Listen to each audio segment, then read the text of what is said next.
you are the product. You are the thing that people understand. You are the brand, and nobody, they can't see the app yet. They can't see the book yet. They can't see the product that you're developing yet. So it's just you. And so can they trust you or not?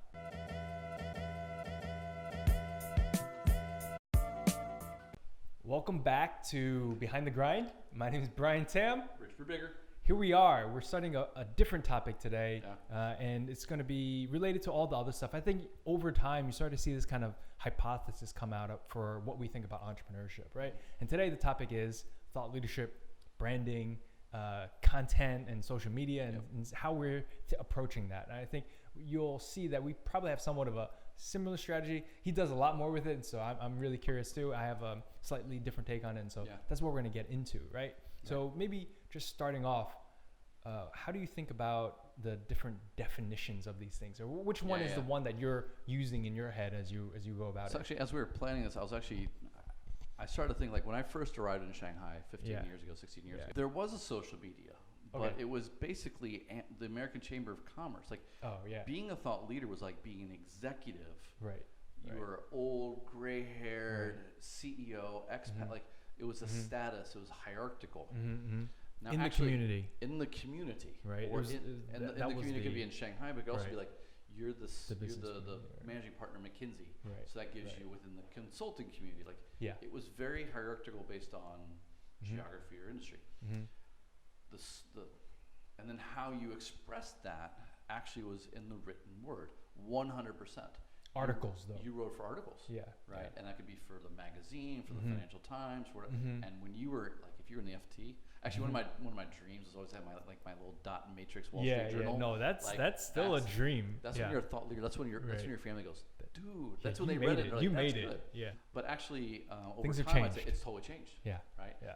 Although that is still very relevant. If you don't know, like Sean Rain, who we both know, he made his entire business off that model. Yeah.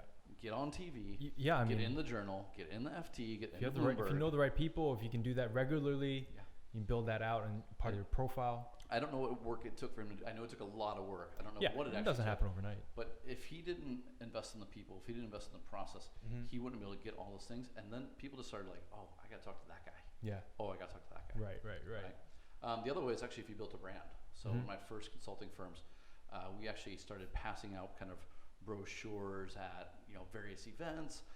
We would sponsor events. Okay. Like get up on stage and like pay to play. This is really interesting. Kind of old. I mean, now it's kind of old school tactics, right? Yeah. That's how you had to do it, hand-to-hand combat on the street, in these events, meeting physical people in real life, passing out physical flyers in real life. But actually, if we go back to the whole conversation we had about sales and kind of pricing, I find that now when I'm selling to more senior level executives, it's you only get them at those events now.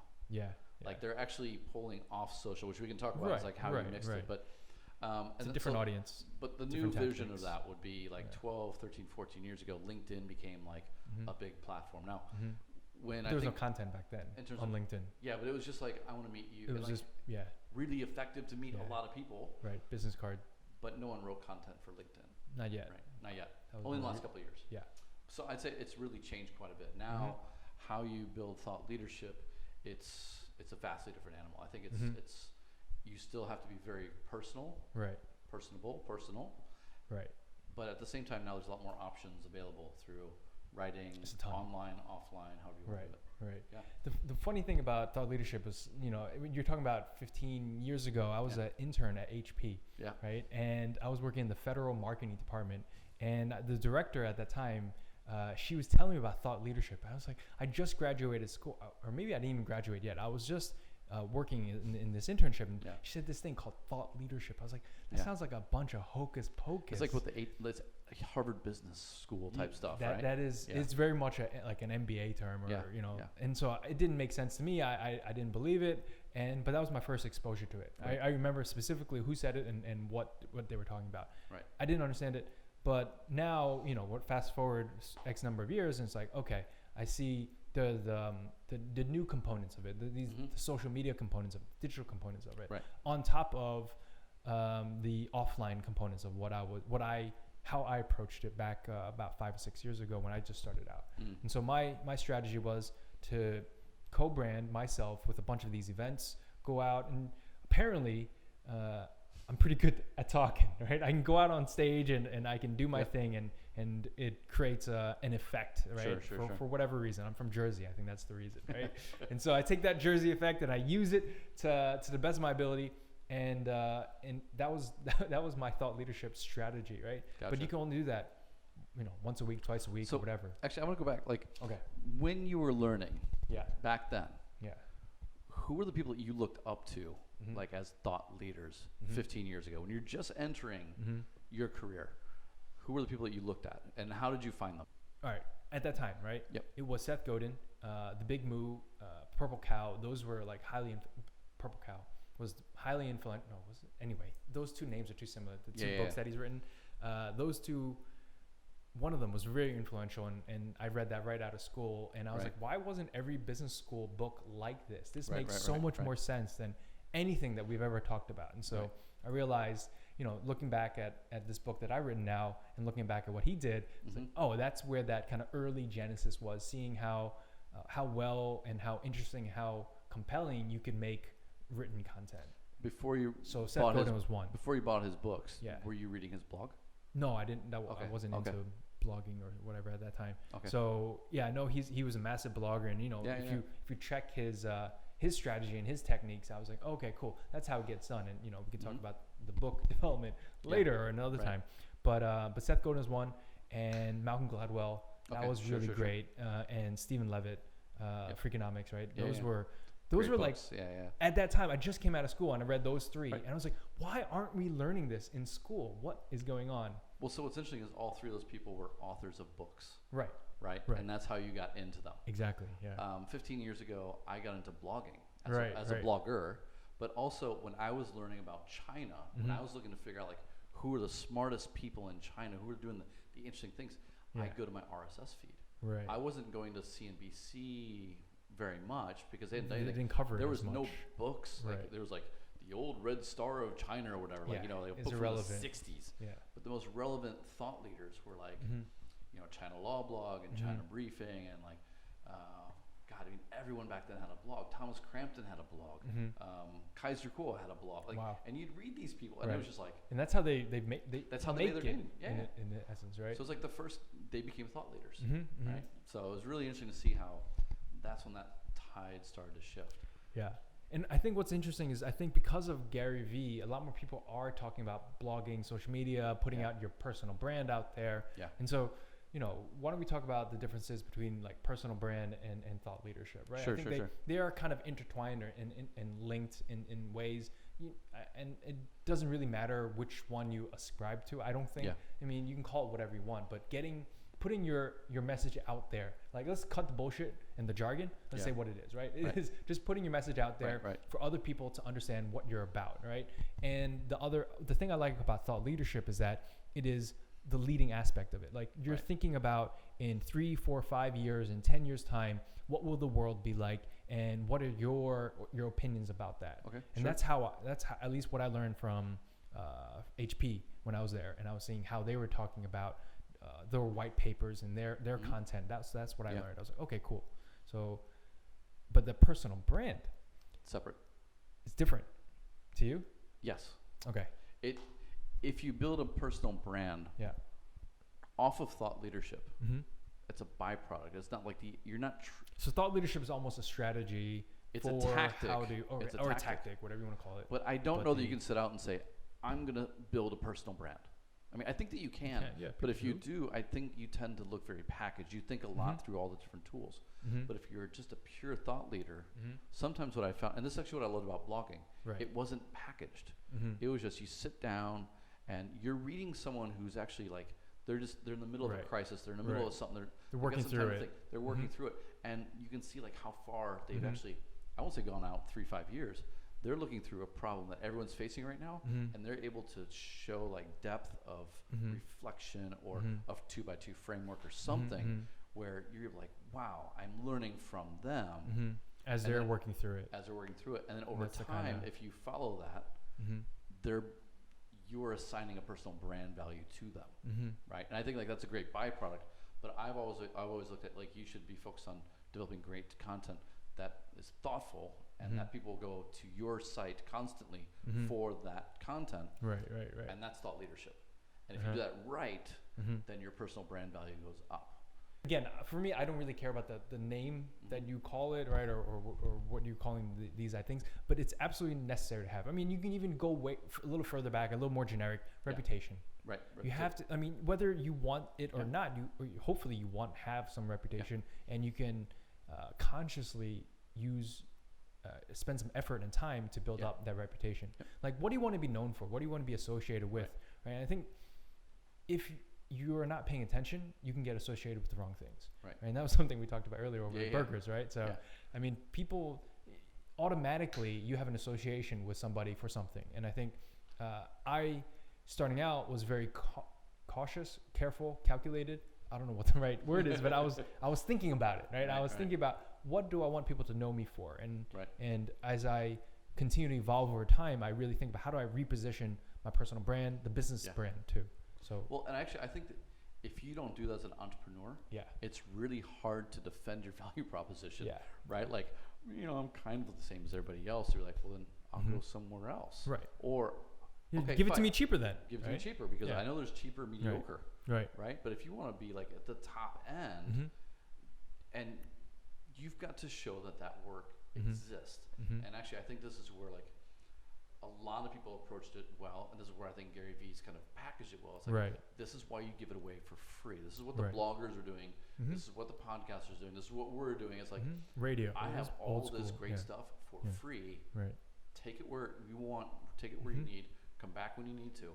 But then there's all these other people who cannot do that, and they've got to develop their own a different strategy around it. I mean, maybe you're working inside a company, you don't need personal brand as much. It's not the key indicator for your sales performance or whatever, right? So maybe, right?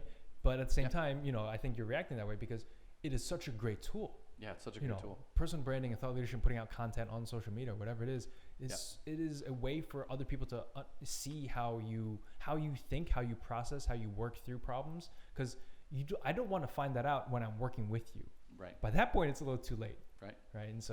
And also, I think we're in a space where knowledge is the value, is the asset. Right. Right. So we can like if I'm selling water bottles, well, my knowledge of water may not be so pertinent as the quality of the plastic. Right.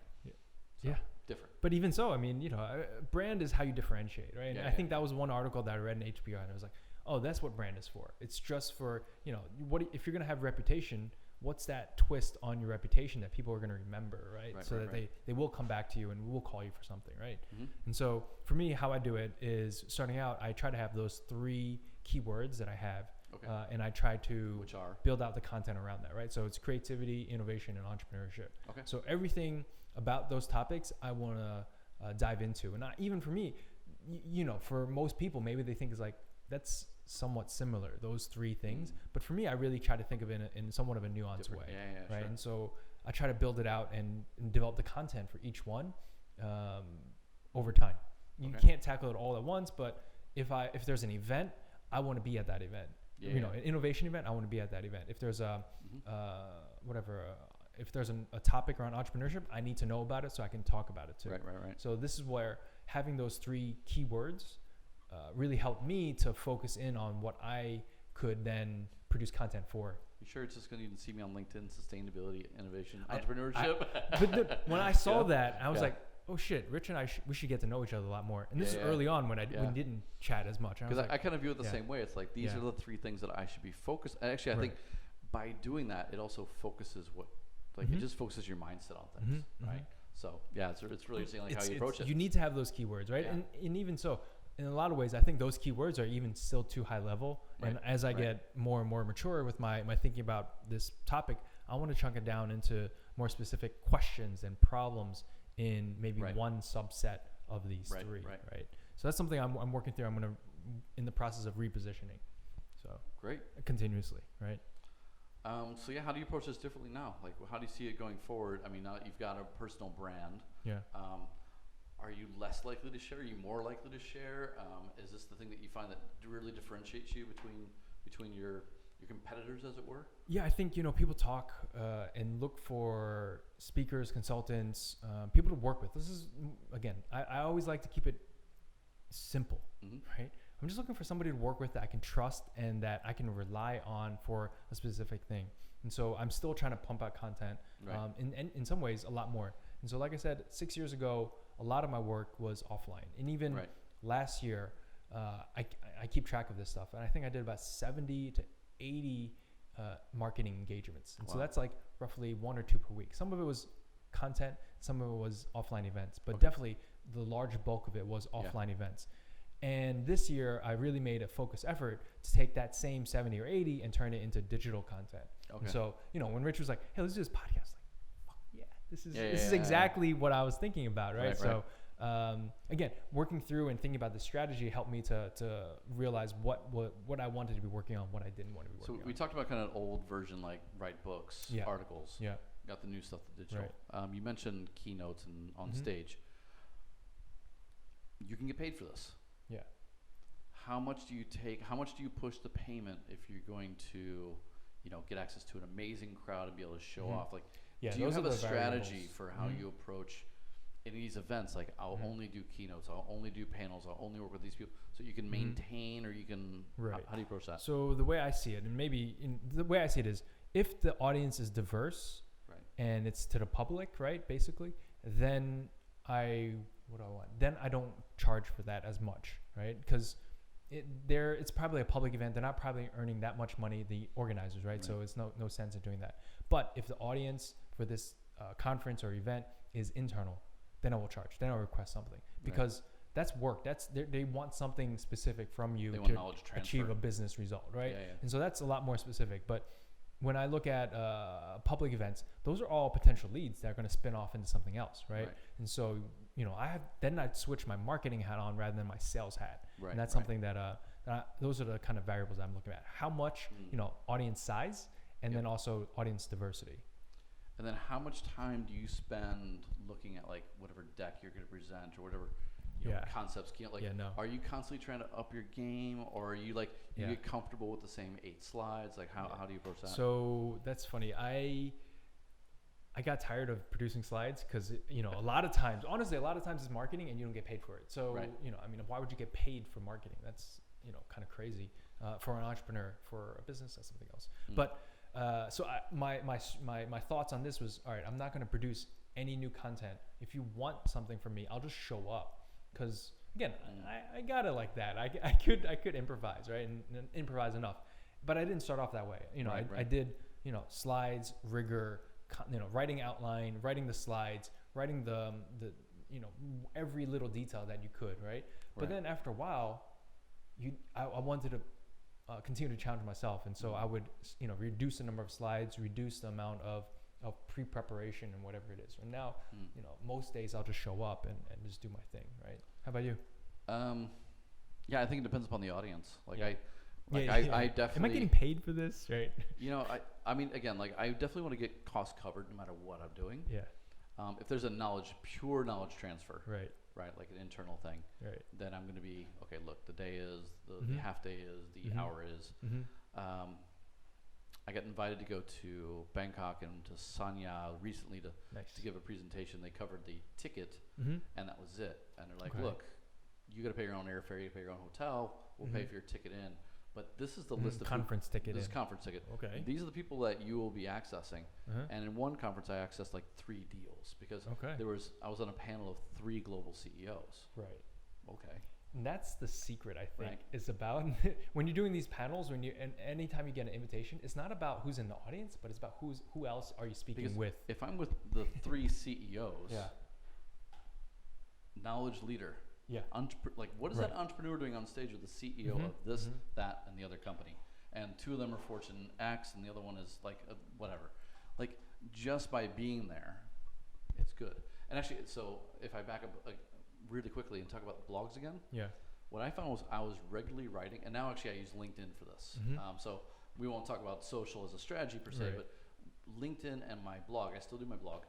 The reason why I maintain those at such a high frequency is because actually people who are organizing events and media follow those things. Because they need new content. They need the content. They need to figure out who are the best people to put on stage, who should have my article. And if you're writing and you're finding a way to address them through your digital or offline type stuff, what you're going to find is you're going to be on stage more, you're going to be interviewed more, you're going to be elevated much faster. They will promote you, basically. They will promote you. And if you're on CNBC, you are aligned to CNBC's brand. Right. You know, that's high value. That's high value. And so that's how I look at kind of a thought leadership as well. It's like, what platforms are you able to reach would kind of give you an indication of what level you're at. And back to that idea of personal brand, like when you have the highest level, people are like, whoa, how's he there? That means that you've really reached a peak where it's going to be really fruitful for you. Yeah, totally. Right. But I think just to be cynical, I mean, I don't know if it's worth it to be cynical, but I think I really don't, right? I mean, there's a lot of times you can be skeptical about anything, but the reality is it either works or it doesn't. Anyway, what I was about to say was some people could produce a book or to get on stage at a TEDx or whatever it is, right? And there's a million ways to build up your personal brand. Right. Now that I'm on this side of actually building up my brand and the brand for my team and also for some of my clients, I see like, oh, I know what they're trying to do here, right? And that's where that cynical side of me gets like, I know how they did it, right? And so I kind of discount it now, right? And I don't know where I'm going with this, but it's just. So actually, I was looking at someone's YouTube channel. I want to say 2 days ago. Okay. And they had like 10 videos out.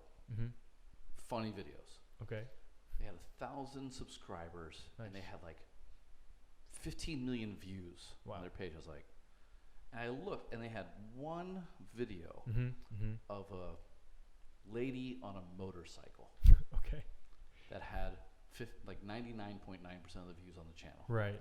Then they had all their content, which was business content, by the way. Oh, really? Totally unrelated. They had tried to game the system. Yeah. And so I'm going to use that example to say it's harder and harder to game it anymore. Yeah. People are getting smarter and smarter because there's so much content being thrown their way on mobile, on stage. Like how many conferences do you have to turn down now? Because you're like, well, now new topic. Right. I know who's in the audience already. I don't need that. Or I bought all those people coffee before. What do I need to pay to see them speak? Right.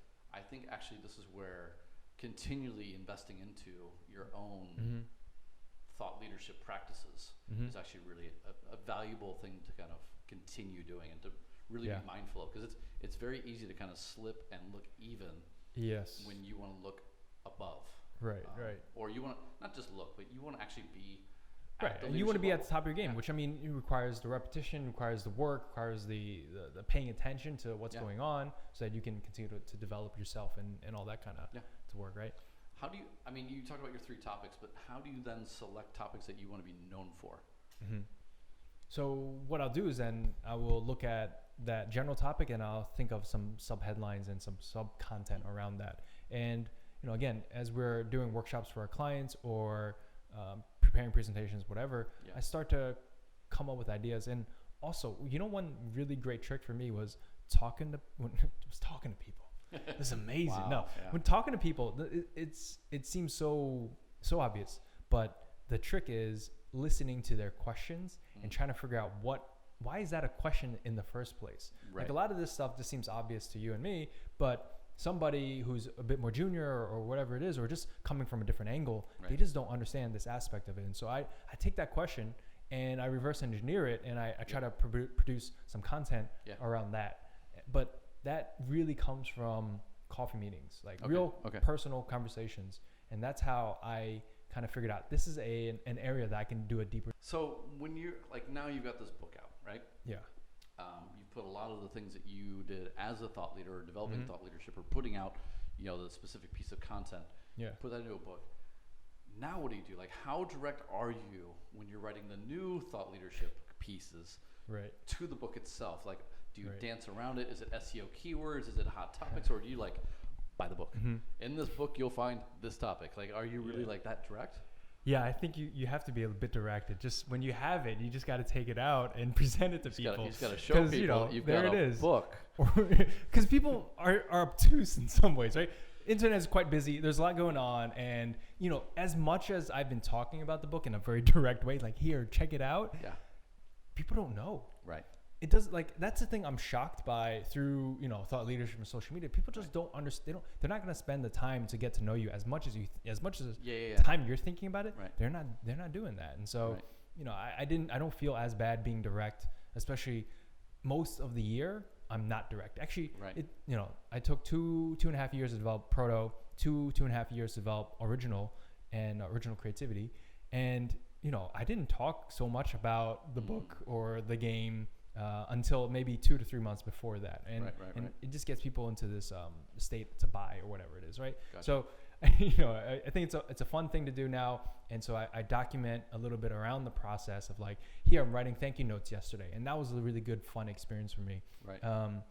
I feel like maybe because I'm not the best salesperson, I'm so much more of a thought leader. And this goes back to that question about self-awareness and personality. Yeah. I realized very on, I don't feel comfortable, presenting somebody up front, be like, hey, you should buy this from me. It's just, right. It's not my personality. I don't even think it works that well. So that's something I've kind of learned. And so thought leadership, putting out content, just being a nice person and a positive person around the 3 topics. I used to try and really put myself out there, and I'd try and create a theme or some topics or some tactics. I'd try and put myself out there ahead of everybody else. But what I realized is, like, when people are looking for this information, it's very hard to find. Like, if you have a good distribution strategy, you're fine. But if you want a lot of people to click into it, you have to kind of find those key, like the 5 topics that everyone's talking about today about entrepreneurship or today about creativity. Right. So do you do any research? Like, I can go to Google now and type in entrepreneurship spacebar, and then I'll get that list, and I'll kind of like, okay, this is what people are paying for. That's a great tip. Yeah. Right? Like, that's what. So if they're paying for it, that means that they're more interested in it. So I'll try and be aware of that in. Right? Because that way, at least I'm feeding it, and then over time, I can start to lead them towards things that are mine. How do you approach that? I try not to be as I try to be as irrelevant as possible. Right? No, I don't think I do that well. When I'm watching the news, I don't think about how am I filtering that. It's just not something I'm the thing I'm thinking about too much. But it's something I want to do more of, and so that's something I'm going to start to explore actually. Yeah. But what my take was to be as timeless as possible. People will find this in 5 years, in 10 years, right? Like, and that's also how my mind works. I don't think about the moment. I think about all the moments, like all the different scenarios that it can be in, right? And so the downside of that is that a lot of my content seems to be a little bit more generic, seems to be a little bit more abstract for a lot of people. But that's just how my mind processes things. Okay. So, it's also part of the brand. Does that make it easier or more difficult, do you think, to maintain or to build a thought leadership platform? I haven't tried the other one, so I can't compare, but I know for me, I feel quite comfortable doing what I've been doing, but at the same time, I want to continue to grow and stretch. And so I think, going back again to self-awareness, I think that's fine. Do what you do, but then slowly start to stretch out and have that variety, right? And so that's why I'm really curious about being more topical and trying to bring in, the week's news into my content a little bit more. Gotcha. Okay, so tied to the week's news, some lessons, whatever. Because people it resonates with people. It's also on their minds, right? Okay. If I'm doing the timeless stuff, so you are trying to remain relevant. I'm starting to. I don't do that enough, right? I just don't care about the hype. I'm not a hype guy. I'm not a trend guy. It's not. You look at this. I look. It's not something I'm thinking about. It's like, what's hot right now? It's just not. All right. Consistency. How important, like, we know that social media consistency, very important. Right. How important is it that you be consistent either on message or on platform or both when you're looking at getting into this process? So I think, all right, as a creativity guy, consistency is a nice to have, right? What we're trying to do is just create as much as possible, right? And so if consistency is one of those rules that will kind of be a constraint and block out some of the ideas that we want, right? And so for me, I don't want to be, I don't think about consistency as much, except when I'm producing content, right? So I have enough rules. I mean, I think that thing is figuring out what amount of rules can you tolerate. And so it was just figuring out what those 3 topics were.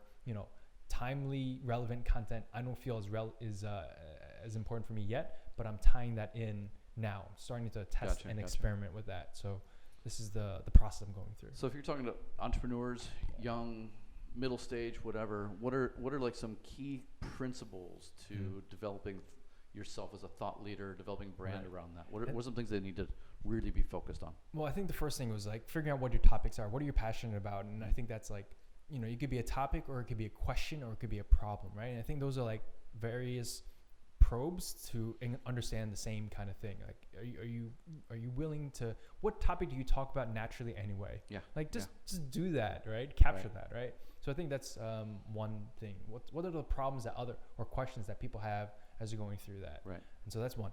Another aspect I think is just collecting links. Okay. I mean, people, I don't know about you, but I read and I watch a lot of content. I enjoy, I'm a news guy. I like seeing it. And so if anytime I see something relevant, I'll repost it, right? And then it's kind of like base level work, right? Okay. Curating it based on those 3 topics from the first step that I just talked about. Yeah, sure. So once you have that, then you start to add in your own take on it. Like, what is your opinion on it? But that requires a lot more work when you have to create something, right? Sure. And so first one is just collecting things. Second level is curating things. And third level is like creating original content. And that takes a lot of like, you have to have your own opinion, your own time, your own skills, and all that kind of stuff. And so, it's a pyramid. The way I see it is this is a pyramid. So actually, one hack that I want to talk a little bit about that I deployed really early on in thought leadership was, I don't need to be the thought leader. Yeah. I can curate the thought leaders, and my platform itself can be the source of thought leadership. So actually, events for me were huge. Yeah. And what I would do was I would find the most senior, interesting people on topics. Actually, we still do this now. Every month I have events for executives, I have site visits, and I have young professional events.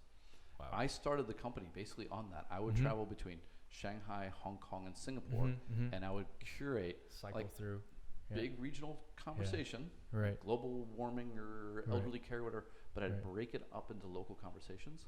Then I'd create a document that captured all of that and sent it out to everyone.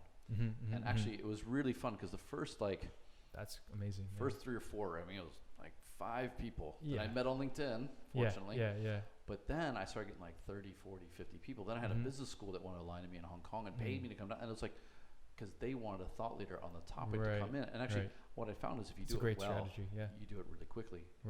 Boom. It can return in such a way that like you can build a business off of it. You can build a movement off it. You can build whatever, but you don't have to create it all yourself. You can crowdsource it in essence. Yeah, you don't have to create. You can curate it. Right. I mean, finding other people who are interested in the same topic and then can share on it. Where you know the experts, basically, right? If you know the experts, then you're in some ways an expert too. And that was my hack. That's a great way to start off in it, right? So that's really clever. Yeah. Cool. Nice. So look, man, thank you very much. Like, if I take this away, like, I really look at kind of thought leadership as something that's every entrepreneur needs to understand what it is and how it applies to them. Like, if I'm just like really basic, if you're in product, if you're in service, that's natural marketing. That's going to events, that's listening to people, that's making sure that you're on the right stage, but it's also like how you approach the content and what you want to be known for. If you want your bottles to be known for something, start writing into that, start speaking about that, start showing off your bottles around that. Water bottle. If you're writing a book about creativity, now's a good time to hold up that book. Oh, wrong one. Yeah. If you're gonna be about creativity, writing content that's topical, that I think people can digest, and that people want to keep coming back to. Very nice. Page after page after page. But then also realizing like that in itself is its own platform to then take the next leap going forward. So for me, knowledge becomes its own thing. You have to just keep going, right? Like, unfortunately, it's kind of like if you look at Friedman, you look at Gladwell, you look at Seth, they didn't just stop at one book. No, they were prolific about it. They're on that wheel, and people catch up. They copy it, and then you have to go and do the next thing. So. And that's the passion side of it, right? If you're doing something that you're not passionate about, then you're gonna burn out after like a couple weeks if you get that far. It's really tough, and I think this is the hard part is you want to be in that position, but the work that's required of it, no matter what form you're doing, it's work. If you listen to this conversation, you realize the amount of tactics and the amount of work and the amount of thought that goes into building out a personal brand, putting out your marketing, as an entrepreneur, you feel like a lot of times you're just winging these things, but you can't. You really can't. I mean, especially when early stage, you are the product. You are the thing that people understand. You are the brand, and nobody, they can't see the app yet. They can't see the book yet. They can't see the product that you're developing yet. So it's just you. And so can they trust you or not? Right? And how do they know if they can trust you? Boom. With that, another episode of Behind the Grind with Rich Brubaker and Brian Tam. And make sure when this thing comes out, we'll link it below. Don't worry. Original creativity.